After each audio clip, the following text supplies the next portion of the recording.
ఈ వీడియోలో డిఎడ్ మొదటి సంవత్సరం బాల్య దశ వికాసం అభ్యసనంలో సహజ పరిశీలన ఉపయోగాలు. ఇది చాలా సులభమైన పద్ధతి. పరిశీలించడం అనేది మానవునికి సహజంగానే వచ్చిన గుణం. కావున కొద్దిపాటి శిక్షణ సరిపోతుంది. ప్రవర్తనాంశాలను సహజ పరిస్థితిలో పరిశీలిస్తాం కాబట్టి ప్రవర్తనాంశాల పట్ల ఖచ్చితమైన అవగాహన వస్తుంది. తమ భావాలను వ్యక్తపరచలేనటువంటి పిల్లల, మానసిక రోగుల, జంతువుల ప్రవర్తనను అధ్యయనం చేయడానికి ఈ పద్ధతి ఎక్కువ ఉపయుక్తంగా ఉంటుంది. దత్తాంశాన్ని సులభంగా సేకరించవచ్చు. వివిధ నేపథ్యాలు కలిగిన పిల్లల బాల్యానికి సంబంధించిన స్థితిగతులను ఈ పద్ధతిని ఉపయోగించి సులభంగా తెలుసుకోవచ్చు. నేడు సాంకేతిక పరిజ్ఞానం అందుబాటులో ఉన్నందున పరిశీలన అంశాలను సులభంగానే నమోదు చేయవచ్చు. పరిమితులు: పరిశీలించబడే వ్యక్తులకు పరిశీలించబడుతున్నామని తెలిస్తే వారి ప్రవర్తనలో మార్పు వచ్చే అవకాశం ఉంది. సాంకేతిక పరిజ్ఞానాన్ని వినియోగించకపోతే పరిశీలన అంశాలను అప్పటికప్పుడు నమోదు చేయడం కష్టం.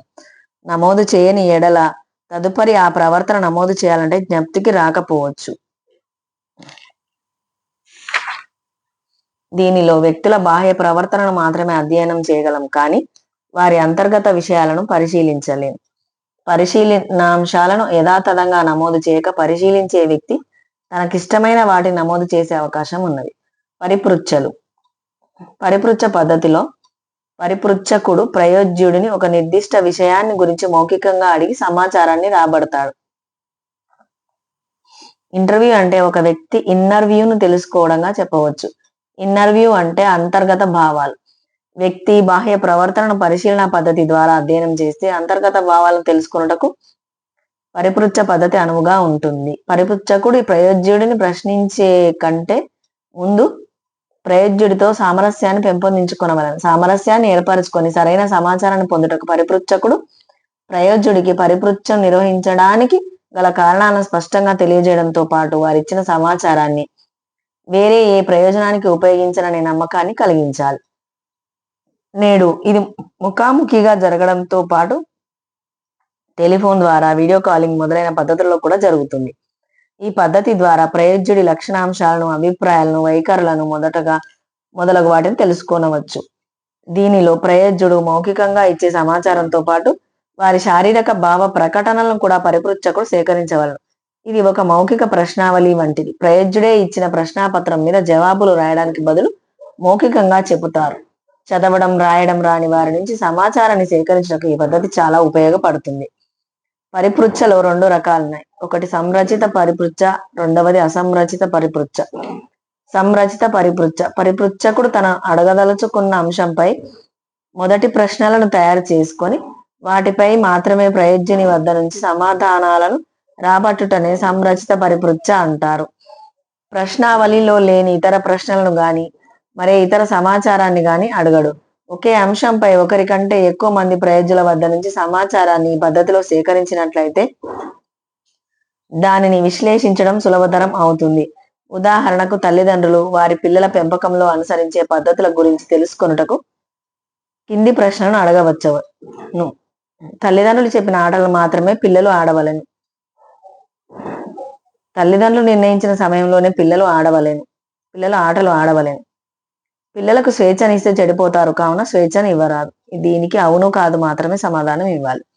ఇలా ప్రశ్నలు మొదటనే రూపొందించుకొని ఆ ప్రశ్నలను అందరి తల్లిదండ్రులను అడుగుట వలన ఏ ప్రశ్నకు ఎంతమంది తల్లిదండ్రులు అవును అని సమాధానం ఇచ్చిన వారు, అలాగే ఎంతమంది కాదు అని సమాధానం ఇచ్చినారని సులభంగా విశ్లేషించవచ్చు.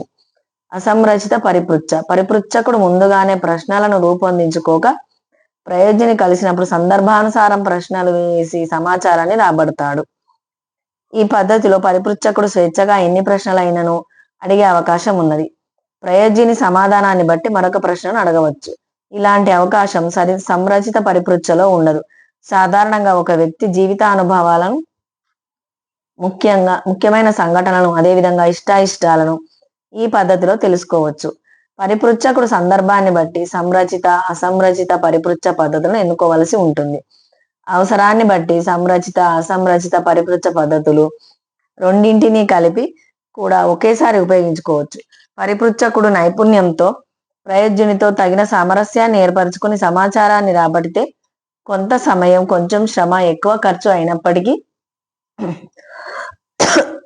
ప్రశ్న పద్ధతి కంటే దీని ద్వారా ఖచ్చితమైన సమాచారాన్ని రాబట్టవచ్చు. ఉపయోగాలు. నిరక్షరాస్యులు చిన్న పిల్లల నుంచి ప్రశ్నావళి ద్వారా సమాచారంను రాబట్టలేరు. కాబట్టి పరిశీలన పద్ధతితో పాటు దీనిని కూడా వినియోగించుకోవచ్చు. పరిపృచ్ఛకుడు ప్రయోజ్యుని వ్యక్తిగతంగా కలుసుకొనడం వల్ల ప్రయోజ్యుడు మాటల్లో వ్యక్తపరచలేని భావాలను శారీరక చేష్టల ద్వారా తెలుసుకోవచ్చు. పరిపృచ్ఛకుడు ప్రయోజ్యునికి అనుకూలమైన అర్థమయ్యే భాషను ఉపయోగించి సరైన సమాచారాన్ని రాబట్టవచ్చు. ప్రయోజ్యుడు ప్రశ్నలను పొరపాటుగా అర్థం చేసుకుంటే వెంటనే పరిపృచ్ఛకుడు వాటిని సరిచేయవచ్చు. మరొక వీడియోలో మళ్ళీ కలుసుకుందాం.